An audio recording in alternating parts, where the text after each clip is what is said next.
जय माता दी। माँ कालरात्रि का आशीर्वाद आप सभी पर सदैव बना रहे। आज नवरात्रि के 7वें दिन की कथा में आप सबका एक बार फिर से हार्दिक स्वागत है।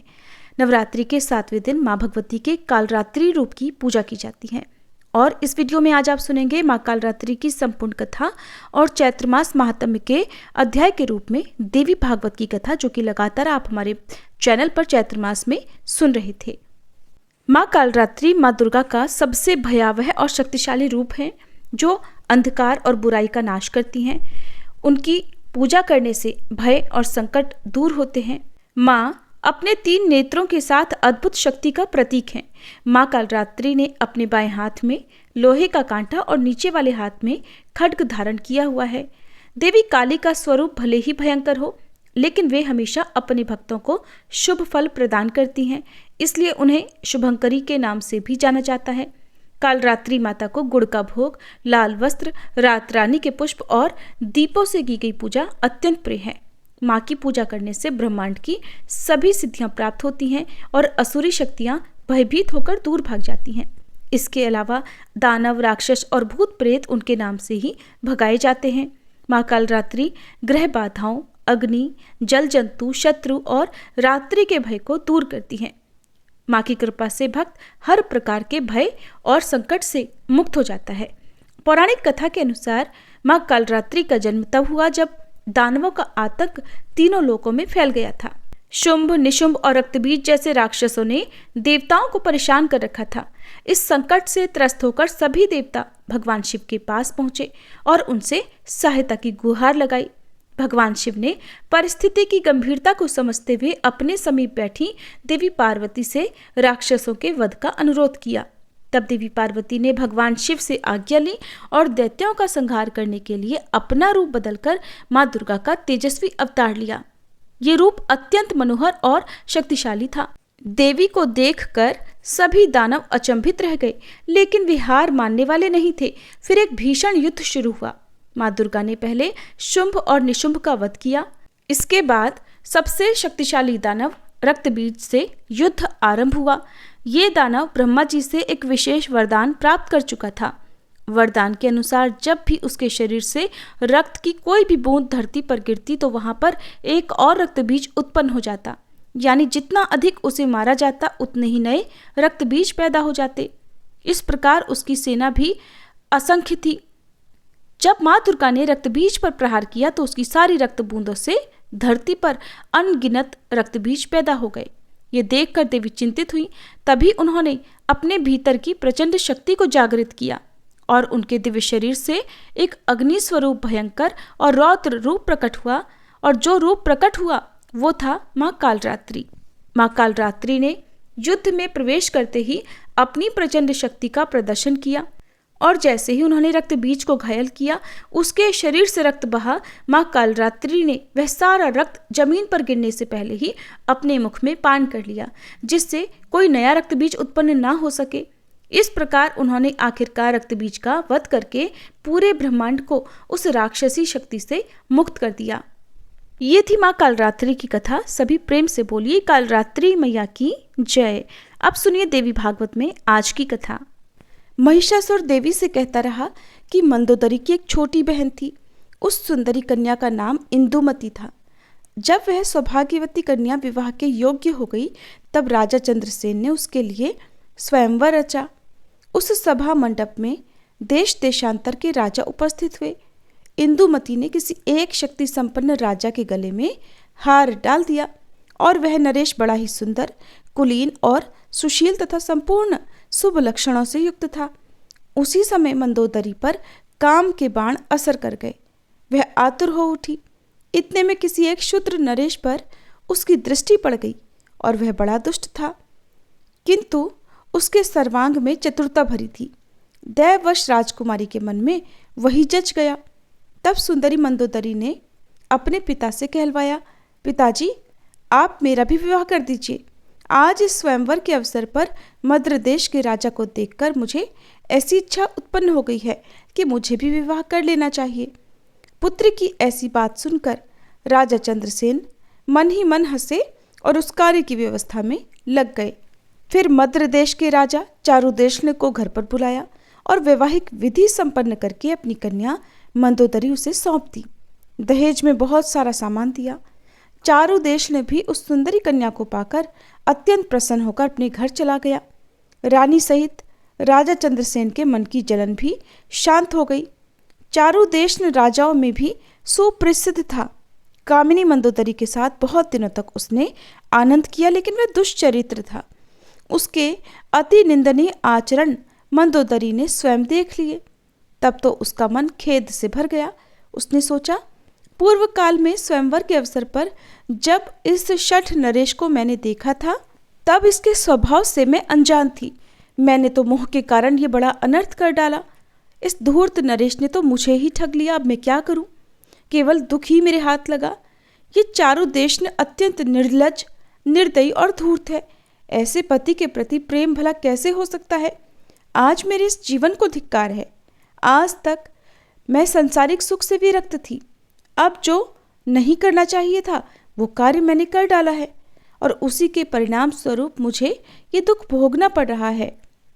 ऐसे में अगर मैं अपने प्राण त्याग देती हूँ तो ये बड़ी दुस्सह आत्महत्या हो जाएगी, और अगर तत्काल अपने पिता के यहाँ चले जाऊं तो वहाँ भी सुख मिलना असंभव ही है, क्योंकि सखियों के लिए मैं उपहास की सामग्री बन जाऊंगी। इसमें कोई संशय भी नहीं। इसलिए विरक्त होकर यहीं रहना मेरे लिए परम कर्तव्य है। समय बलवान है, उसके प्रभाव से पुनः काम संबंधी सुख का परित्याग आवश्यक हो गया। महिषासुर देवी से बता रहा था कि इस प्रकार सोच समझकर वह नारी मंदोदरी दुराचारी पति के घर पर ही रह गई। उसका प्रत्येक क्षण शोक और संताप से व्यतीत होने लगा। सांसारिक सुख उसके लिए नहीं के बराबर हो गया। अतएव कल्याणी, तुम भी इस समय मुझ नरेश का अनादर करके फिर कामातुर होकर किसी अन्य मूर्ख निंद पुरुष की सेवा में रहना चाहती हो? तुम मेरी सच्ची बात मान लो। स्त्रियों के लिए ये परम हितकारक है। अगर तुम ऐसा नहीं करती हो तो तुम्हें अपार शोक का सामना करना पड़ेगा, इसमें कोई संदेह भी नहीं। तब देवी ने कहा, अरे मूर्ख, तू अब पाताल भाग जा या फिर मुझसे युद्ध कर। तुझे मारने के बाद संपूर्ण असुरों का वध करके मैं सुखपूर्वक यहाँ से जाऊंगी। दानव जब जब संत पुरुषों पर कष्ट पहुँचता है तब तब उनकी रक्षा करने के लिए मैं देह धारण करके प्रकट होती हूँ। दैत्य, तो निश्चय समझ, मैं अरूपा और अजन्मा हूँ, फिर भी देवताओं की रक्षा करने के लिए रूप और जन्म धारण करना स्वीकार कर लेती हूँ। महिषासुर, मेरी वाणी अमोघ है, तू इस पर ध्यान दे। देवताओं की प्रार्थना करने पर तुझे मारने के लिए ही मैं प्रकट हुई हूँ। तुझे मारने के बाद मैं पुनः अंतर्ध्यान हो जाऊंगी। इसलिए तू युद्ध कर या फिर पाताल में जहाँ असुर निवास करते हैं वहाँ चला जा। अब तो मैं तुझे मार ही डालना चाहती हूँ, और ये मैं बिल्कुल सच्ची बात कह रही हूँ। व्यास जी कहते हैं, भगवती जगदम्बा के ऐसा कहने पर महिषासुर हाथ में धनुष लेकर युद्ध करने की इच्छा से युद्ध के मैदान में उपस्थित हो गया। उसने तीखी नोक वाले बाणों को कान तक खींचकर तुरंत चलाना आरंभ कर दिया। तब देवी ने कुपित होकर अपने तीक्ष्ण बाणों से महिषासुर के बाण काट दिए। इसके बाद भगवती जगदम्बा और महिषासुर में परस्पर अत्यंत भयंकर युद्ध आरंभ हो गया। देवता और दानव दोनों परस्पर विजय के लिए लालयित थे। इतने में दुर्धर आधमका और देवी को लक्ष्य करके तीखे बाण उन पर चलाने लगा। उसके वे भयंकर बाण विष में बुझाए गए थे। तब भगवती की क्रोधाग्नि धधक उठी। उन्होंने चमकीले बाणों से दुर्धर पर आघात पहुंचाया, जिससे तुरंत उस दानव के प्राण पखेरु उड़ गए और पर्वत शिखर की तरह वह जमीन पर गिर पड़ा। दुर्धर की मृत्यु देखकर उत्तम अस्त्रों का जानकार त्रिनेत्र आया और उसने 7 बाणों से जगदम्बा पर आघात किया। अभी बाण उन तक आ भी नहीं सके थे कि भगवती जगदम्बा ने अपने तीखे बाणों से उन्हें काट डाला। साथ ही त्रिशूल से त्रिनेत्र की धज्जियां भी उड़ा दी। त्रिनेत्र इस लोक से चल बसा, ये देखकर तुरंत अंधक आ पहुंचा। उसके पास लोहे की बनी हुई गदा थी। उससे उसने सिंह के मस्तक पर प्रहार किया। अंधक अत्यंत बलवान योद्धा था, लेकिन सिंह ने क्रोध में भरकर उसे अपने नखों से चीर डाला और उसका मांस खाने लगा। इतने में राक्षस संग्राम में काम आ गए। ये देखकर महिषासुर के आश्चर्य की सीमा नहीं रही। उसने देवी को बाणों का लक्ष्य बनाया। बाणों के अपने शरीर पर आने से पहले ही देवी ने उन सभी तीखे तीरों से उन सब के टुकड़े टुकड़े कर दिए और गदा से उसकी छाती में चोट पहुंचाई। देवताओं के लिए कंटक स्वरूप वह दैत्य महान नीच था। गदा की चोट लगने से उसे मूर्छा आ गई। फिर पीड़ा सहन करके वह तुरंत युद्ध भूमि में आ धमका। उसने अपनी गदा देवी के सिंह के मस्तक पर चला दी। अब तो सिंह को असीम क्रोध आ गया, अतः अपने नखों से उस महान दानव को फाड़ डालने में वह तत्पर हो गया। तब महिषासुर भी पुरुष की आकृति त्याग कर सिंह बन गया और उसने देवी के मतवाले सिंह को नखों से चीरने का प्रयास आरंभ कर दिया। महिषासुर सिंह बन गया है, ये देखकर देवी क्रोध से तमतमा उठी। अनेकों तीखे तीर देवी के पास थे, जो ऐसे संघातिक थे मानो क्रूर विषधर सर्प ही हों। वे महिषासुर पर उन बाणों की वर्षा करने लगी। तब वह दानव सिंह का वेश त्याग कर गंड स्थल से मद चुचाने वाला हाथी बन गया। फिर मनुष्य बनकर उसने हाथ में पर्वत का शिखर उठा लिया और उसे भगवती चंडिका पर फेंकने लगा। जगदम्बा ने अपने चमकीले बाणों से आते ही पर्वत शिखर को तिल तिल काट दिया और वे ठठाकर हंस पड़ी। तब सिंह उछला और पुनः गजराज बने हुए महिषासुर के मस्तक पर विराजमान होकर अपने नखों से उसे फाड़ने लगा। इतने में महिषासुर हाथी का रूप त्याग कर अत्यंत बलवान एवं भयंकर शरभ बन गया और क्रोधित होकर देवी के सिंह को मारने के लिए प्रयास करने लगा। उस दानव को शरभ वेशधारी देखकर देवी क्रोध में भर गई। उन्होंने झट तलवार से उसके मस्तक पर आघात किया। उस दानव ने भी देवी पर चोट की।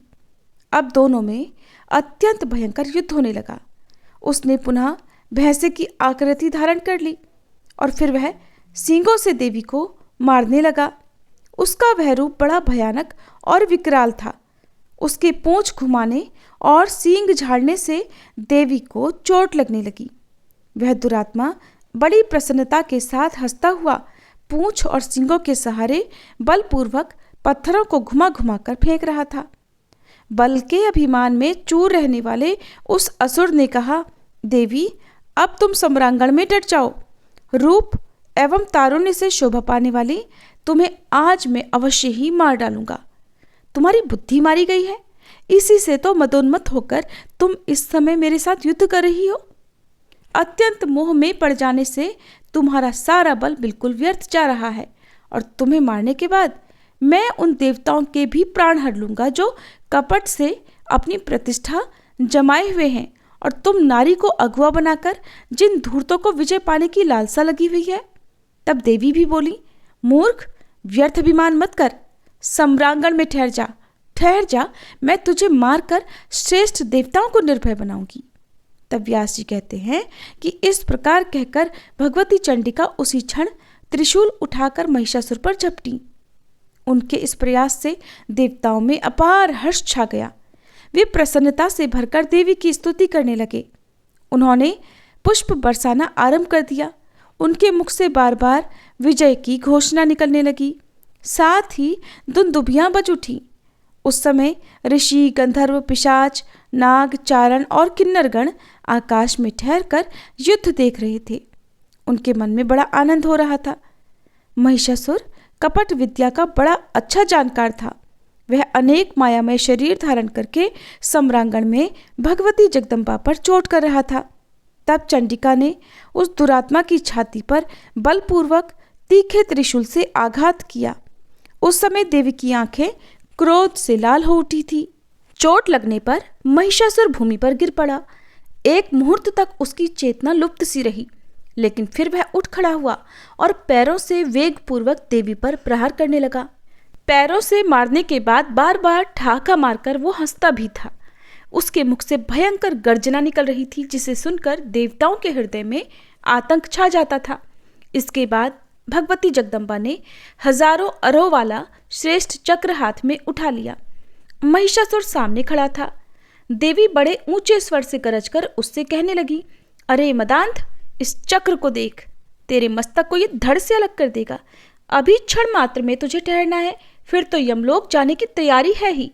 ऐसा कहकर भगवती चंडिका ने उस युद्ध स्थली में भयंकर चक्र चला दिया। उस चक्र के लगते ही महिषासुर का मस्तक धड़ से अलग हो गया। उस समय उसके कंठ की नली से इस प्रकार गर्म खून की धारा बहने लगी मानो गेरू आदि धातुओं से युक्त लाल पानी का झरना बड़ी तेजी के साथ पर्वत से नीचे गिर रहा हो।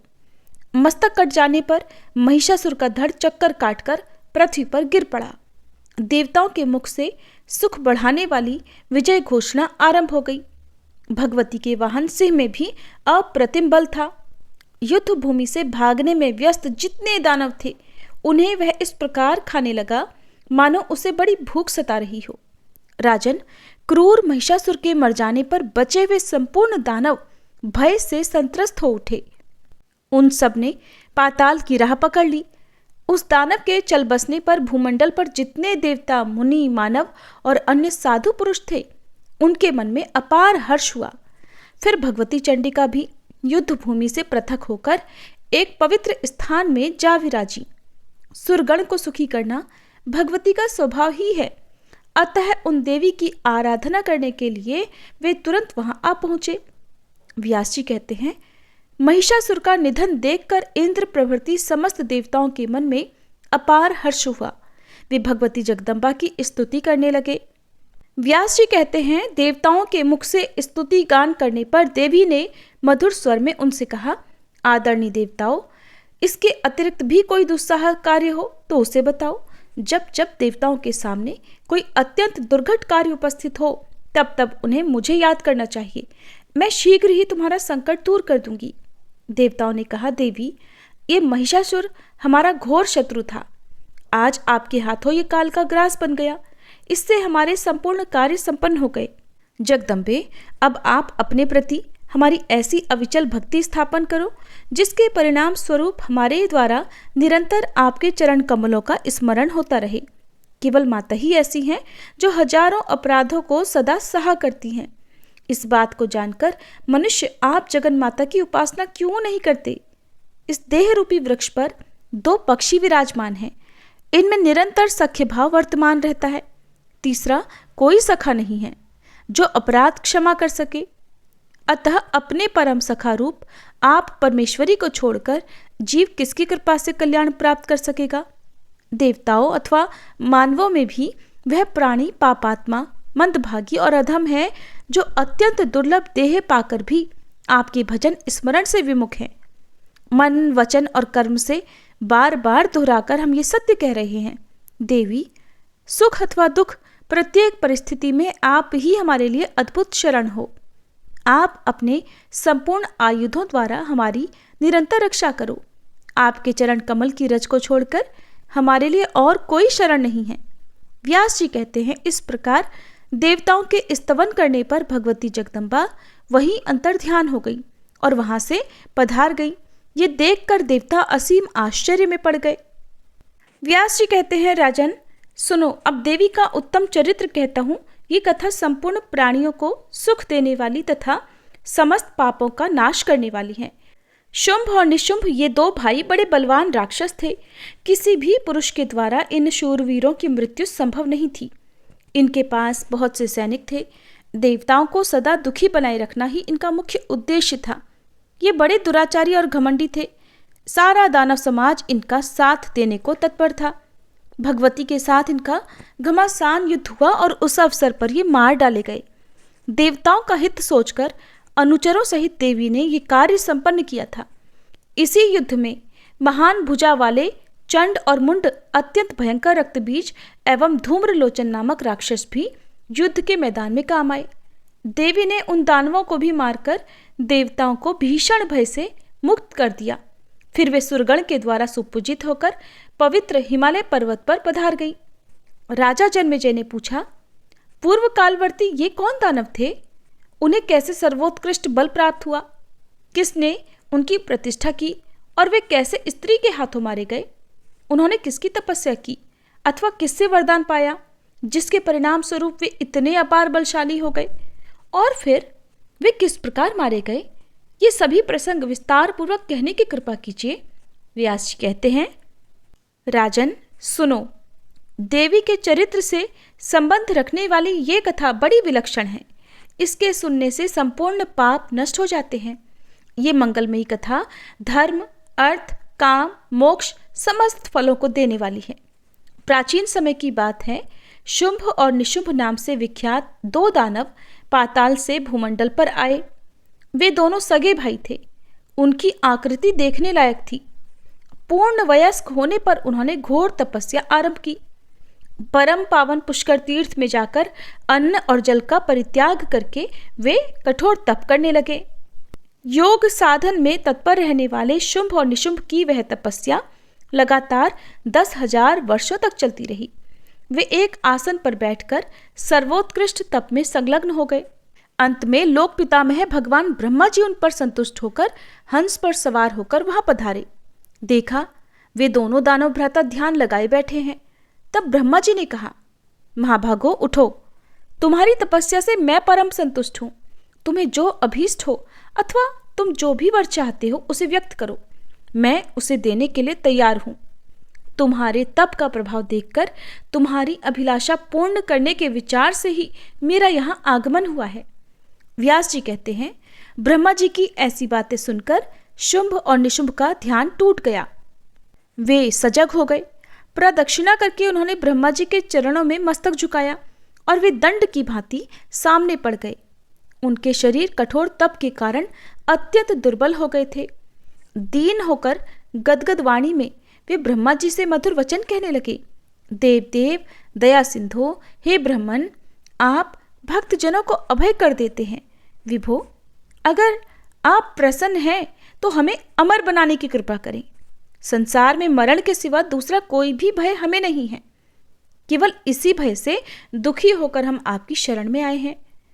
आप देवताओं के अधिष्ठाता, जगत के रचयिता और क्षमा के भंडार हैं। विश्वात्मन, हमारी रक्षा अब आप पर निर्भर है। आप हमारे मरण जन्म के भय को कृपया दूर करने की कृपा करें। तब ब्रह्मा जी कहने लगे कि तुम कैसी असंभव बात के लिए प्रार्थना कर रहे हो? त्रिलोकी में कोई भी किसी की भी इस मांग को पूरा नहीं कर सकता। ये तो सर्वथा अदेय है। जन्म लेने वाले की मृत्यु और मरने वाले की उत्पत्ति, ये बिल्कुल निश्चित है। जगन नियता प्रभु ने सदा से ही जगत में ये मर्यादा स्थापित कर रखी है। सभी प्राणी सर्वथा मरणशील हैं, इसमें कोई संशय नहीं। इसलिए तुम कोई दूसरा वर मांगो, मैं उसे पूरा कर सकता हूं। व्यास जी कहते हैं, ब्रह्मा जी के वचन सुनकर शुंभ और निशुंभ कुछ क्षण तक विचार में पड़े रहे। इसके बाद वे सामने खड़े होकर नम्रता पूर्वक बोले, कृपा सिंधो, देवता, मानव, मृग और पक्षी किसी भी पुरुष के द्वारा हमारी मृत्यु न हो, यही हमें अभीष्ट है। इसे ही पूर्ण करने की कृपा करें। किसी स्त्री में तो ऐसी शक्ति हो ही नहीं सकती जो हमें मार सके। चराचर त्रिलोकी में किसी भी स्त्री का हमें किंचन मात्र भी भय नहीं। ब्रह्मा जी, हम दोनों भाइयों को पुरुष मात्र के अवध्य होने का वर मिलना चाहिए। स्त्री से हमें कोई डर नहीं, क्योंकि वो तो स्वाभाविक ही अबला होती है। व्यास जी कहते हैं, शुंभ और निशुंभ की बात सुनकर ब्रह्मा जी ने उन्हें अभिलषित वर दे दिया और प्रसन्नतापूर्वक अपने स्थान पर पधार गए। ब्रह्मा जी के ब्रह्मलोक सिधार जाने पर शुंभ और निशुंभ भी अपने घर लौट गए। घर पहुंचकर उन्होंने शुक्राचार्य को पुरोहित बनाया और सम्यक प्रकार से उनकी पूजा की। तब उत्तम दिन और नक्षत्र शोध कर मुनि ने एक सुंदर चांदी का राज्य सिंहासन उन्हें प्रदान किया। शुंभ बड़ा भाई था, इसलिए उसे राजगद्दी पर बैठने का अधिकार प्राप्त हुआ। अनेकों सुप्रसिद्ध दानव उसी क्षण शुंभ की सेवा में सम्मिलित हो गए। चंड और मुंड, ये दोनों भाई महान पराक्रमी और बलाभिमानी वीर थे। वे अपनी सेना के साथ शुंभ की सेवा में आ पहुंचे। इनके पास हाथी, घोड़े और रथों की भरमार थी। धूम्रलोचन नामक एक प्रचंड प्रतापी दैत्य था। शुंभ को दानवी गद्दी पर बैठने का अधिकार प्राप्त हुआ है, ये सुनकर वो भी सेना सहित आ पहुंचा। इसी प्रकार शूरवीर रक्तबीज भी आ गया। वरदान के प्रभाव से उसे असीम बल प्राप्त था। उसके पास 2 अक्षौहिणी सेना थी। राजन, उसके विशेष बलवान होने का एक कारण यह भी था कि सम्रांगण में लड़ते समय उसके शस्त्राहत शरीर से रक्त की जितनी बूंदें भूमि पर गिरती थी, उतने ही अनेकों उसी के आकार वाले पुरुष उत्पन्न हो जाया करते थे। उन क्रूर दानवों की भुजाएं शस्त्रास्त्रों से सुशोभित रहती थी। रक्त बिंदु से उत्पन्न वे दानव आकार, रूप और पराक्रम में बिल्कुल एक से होते थे और वे सभी तुरंत युद्ध में सम्मिलित हो जाते थे। इसलिए रक्तबीज संग्राम में महान पराक्रमी और अजय वीर समझा जाता था। उस प्रधान दैत्य को मारने में सभी प्राणी असमर्थ थे। इसके अलावा भी बहुत से राक्षस शुंभ को राजा मानकर उसके सेवक बन गए। वे सभी शूरवीर थे और उनके पास चतुरंगिणी सेना भी थी। उस समय शुंभ और निशुंभ की सेना की संख्या गणना करना बिल्कुल असंभव था। शुंभ ने अखिल भूमंडल पर अपनी प्रभुता जमा ली थी। इसके बाद शत्रु पक्ष की सेना को कुचल डालने वाले निशुंभ ने अपनी सेना सजाकर इंद्र को परास्त करने के लिए स्वर्ग पर चढ़ाई कर दी। चारों ओर घूमकर उसने लोकपालों के साथ घोर युद्ध किया। तब इंद्र ने उसकी छाती में वज्र से चोट पहुंचाई। भीषण वज्राघात से आहत होकर निशुंभ भूमि पर गिर पड़ा। उसे मूर्छा आ गई। उसकी ऐसी स्थिति देखकर सैनिक भाग गए। मेरा छोटा भाई निशुंभ मूर्छित होकर पड़ा है, ये सुनकर शत्रु सेना का संहार करने की शक्ति रखने वाला शुंभ वहां आया और बाणों से समस्त देवताओं को घायल करने लगा। शुंभ के लिए कोई भी काम कठिन नहीं था। उसने तुमुल युद्ध आरंभ कर दिया। उसके इस प्रयास से संपूर्ण देवता, लोकपाल और इंद्र पराजित होकर भाग चले। अब तो शुंभ ने बलपूर्वक इंद्र की पदवी प्राप्त कर ली। कल्पवृक्ष और कामधेनु गऊ सभी उसके अधिकार में आ गए। त्रिलोकी भर में उसी का नाम लेकर यज्ञ में हवन आरंभ हो गया। नंदनवन में विहरने का अलभ्य अवसर पा जाने के कारण उस महान दानव के मन में आनंद की लहरें लहराने लगी। अमृत पान करने से उसके सुख की सीमा नहीं रही। शुंभ ने कुबेर को भी जीतकर उनकी संपत्ति पर अपना अधिकार जमा लिया। सूर्य और चंद्रमा उसके अधीन बनकर चक्कर लगाते थे। यमराज को हराकर वो पद भी उसने अपने अधिकार में कर लिया।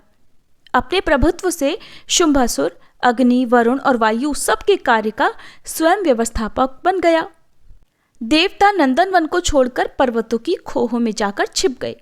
राज्य छिन जाने के कारण उनकी शोभा नष्ट हो गई थी। अनाधिकारी होकर वे वनों में इधर उधर भटकने लगे। अब देवताओं का कोई भी सहायक नहीं रहा। वे निराधार, निस्तेज और निरायुध होकर अपना समय बिताने लगे। इस स्थिति में पर्वतों की कंदराओं, जनशून्य जंगलों और नदियों की दरार में ही समस्त देवताओं का आना जाना था। स्थान भ्रष्ट हो जाने के कारण वे कहीं भी सुख से समय व्यतीत नहीं कर पाते थे। महाराज, ये बिल्कुल निश्चित है कि सुख प्रारब्ध के अधीन है। अत्यंत पराक्रमी, महान भाग्यशाली, प्रचुर ज्ञानी और धनाढ्य व्यक्ति भी विपरीत समय आने पर दुख और दैन्य के चक्कर में पड़ ही जाते हैं। उस समय रुपया पैसा काम नहीं आता। महाराज, काल की करामात बड़ी ही अद्भुत है। उसके प्रभाव से राज्य का अधिकारी व्यक्ति भी भिक्षुक बन जाता है। दाता को भिखमंगा, बलवान को निर्बल, पंडित को अज्ञानी और शूरवीर को अत्यंत कातर बना देने का श्रेय एकमात्र प्रारब्ध को ही है। 100 अश्वमेध यज्ञ करने के बाद इंद्र को स्वर्ग का सर्वोत्कृष्ट अधिकार प्राप्त हुआ था। फिर उन्हें असीम कष्ट भी भोगने पड़े। ये सब काल की ही तो अद्भुत करामात थी। काल की कुचेष्टा में किसी प्रकार का आश्चर्य नहीं करना चाहिए। व्यास जी कहते हैं, राजन, संपूर्ण देवता परास्त होकर भाग गए। स्वर्ग पर शुंभ का शासन प्रतिष्ठित हो गया। पूरे 1000 वर्ष तक शुंभ राज्य करता रहा। इधर राज्य से भ्रष्ट हो जाने के कारण देवता अत्यंत चिंतित थे। उनके दुख का कोई पार ही नहीं था। उन्होंने तब बृहस्पति जी के पास जाकर उनसे पूछा, गुरु, अब क्या करना चाहिए, बताने की कृपा करें। महाभाग, आप सर्वज्ञ एवं मुनियों के सिरमौर हैं। इस संकट को दूर करने के लिए उपाय करना आवश्यक है। बहुत से उत्तम उपचार हैं। हजारों ऐसे वैदिक मंत्र हैं जिनके अनुष्ठान से अभिलाषा पूर्ण हो सकती है। सूत्रों ने इसका स्पष्टीकरण भी किया है। संपूर्ण कामनाओं को पूर्ण करने वाले तरह तरह के यज्ञ भी बताए गए हैं। मुने, आप उन्हीं उपायों को काम में लेने की कृपा करें। उनकी सभी विधियां तो आपको पता ही है। वेद में शत्रु का नाश करने के लिए जो जैसी विधि बतलाई गई है, अब आप उसी का समुचित रूप से अनुष्ठान करें। जिससे हमारे संकट टल जाएं। बृहस्पति जी, इस अवसर पर आपका परम कर्तव्य है कि आप दानवों का उच्छेद करने के लिए अपनी बुद्धि के अनुसार यत्न करने में तत्पर हो जाएं। प्रिय श्रोताओं, इसके बाद बृहस्पति जी ने देवताओं से जो कुछ भी कहा उसका वृतांत आप सभी कल के अध्याय में जरूर सुनिएगा। सभी प्रेम से बोलिए माँ जगदम्बे भवानी की जय। अब सुनिए माँ दुर्गा की आरती। जय अम्बे गौरी मैया, जय श्यामा गौरी, तुमको निश दिन ध्यावत, मैया जी को सब दिन मनावत, हरि ब्रह्मा शिवरी। जय अम्बे गौरी, मांग सिंदूर विराजत, टीको मृग मद को, मैया टीको मृग मद को, उज्ज्वल से दो नैना, निर्मल से दो नैना, चंद्र वदननी को। जय अम्बे गौरी, कनक समान कलेवर, रक्तांबर राजे, मैया रक्तांबर राजे, रक्त पुष्प गलमाला, लाल पुष्प गलमाला, कंठन पर साजे। जय अम्बे गौरी, के हरिवाहन राजत, खड्ग खपर धारी, मैया खड्ग खपर धारी, सुर नर मुनि जन सेवत, सुर नर मुनि जन सेवत, तिनके दुख हारी। जय अम्बे गौरी, कानन कुंडल शोभित, नासाग्रे मोती, मैया नासाग्रे मोती, कोटिक चंद्र दिवाकर, कोटिक चंद्र दिवाकर, राजत समज्योति। जय अम्बे गौरी, शुंभ निशुंभ विदारे, महिषासुर घाती, मैया महिषासुर घाती, धूम्र विलोचन नैना, मधुर विलोचन नैना, निश दिन मदमाती। जय अम्बे गौरी, चंड मुंड संहारे, शोणित बीज हरे, मैया शोणित बीज हरे, मधु कैटभ दो मारे, मधु कैटभ दो मारे, सुर भयहीन करे। जय अम्बे गौरी, ब्रह्माणी रुद्राणी, तुम कमला रानी, मैया तुम कमला रानी, आगम निगम बखानी, तुम शिव पट रानी। जय अम्बे गौरी, 64 योगिनी मंगल गावत, नृत्य करत भैरू, मैया नृत्य करत भैरू, बाजत ताल मृदंगा, बाजत ढोल मृदंगा, अरु बाजत डमरू। जय अम्बे गौरी, तुम ही जग की माता, तुम ही हो भरता, मैया तुम ही हो भरता, भक्तन की दुख हरता, भक्तन की दुख हरता, सुख संपत्ति करता। जय अम्बे गौरी, भुजाचार अति शोभित, वर मुद्राधारी, मैया वर मुद्राधारी, मन वांछित फल पावत, मन इच्छा फल पावत, सेवत नर नारी।